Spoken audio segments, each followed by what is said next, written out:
Mort de Jean-Pierre Elkabbach, son ami Alain Duhamel lui rend un vibrant hommage. Alors que Jean-Pierre Elkabbach est décédé mardi 3 octobre, son grand ami et confrère Alain Duhamel a salué sa mémoire, avec beaucoup d'admiration, à l'antenne de BFM TV. Jean-Pierre Elkabbach a rendu son dernier souffle mardi 3 octobre, à l'âge de 86 ans. Le célèbre journaliste politique, qui a marqué autant le petit écran que la radio, est aujourd'hui pleuré par ceux qui ont la chance de le côtoyer dans sa carrière. C'est notamment le cas de son confrère Alain Duhamel. L'essayiste et chroniqueur de 83 ans lui a rendu hommage sur BFM TV, en apprenant la triste nouvelle.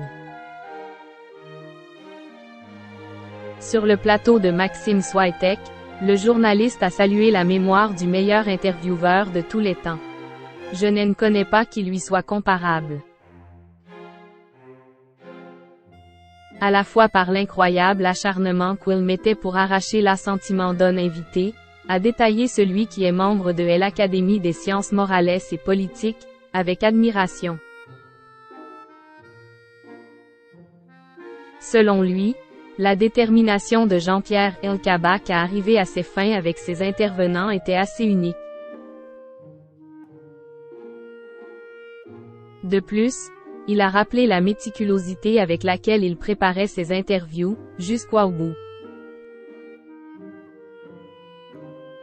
Alain Duhamel, qui était proche de lui, a assuré que son confrère arrivait à en tirer ce que les autres n'en tiraient pas grâce à son talent et sa méthode de travail pointilleuse. Revenant sur la longue carrière de Jean-Pierre Elkabbach, le journaliste a déclaré: « Il était inépuisable, incroyablement inventif, mais il arrivait en plus, et ça, c'était un don de la nature à créer, dans chaque interview, une dramaturgie permanente. Un homme qui vivait tout avec une intensité folle. » Trouvant ses capacités d'intervieweur politique impressionnantes, le frère de Patrice Duhamel a toutefois estimé, en parallèle, qu'il était un patron difficile, coléreux, impatient, perfectionniste et voulant toujours tout améliorer. Quand j'étais avec lui, j'avais toujours l'impression que je roulais à 60 et lui à 120 km/h. C'est-à-dire qu'il vivait tout avec une intensité presque pathologique et dans tous les domaines, a développé son confrère, en considérant avoir peut-être été son meilleur ami.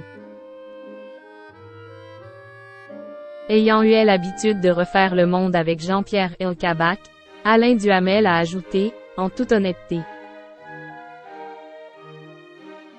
Il était très fatigant, toujours insatisfait. Il fallait lui tenir tête. On avait un accord, il fallait être à égalité, dans ses émissions, et dans la vie. C'était un personnage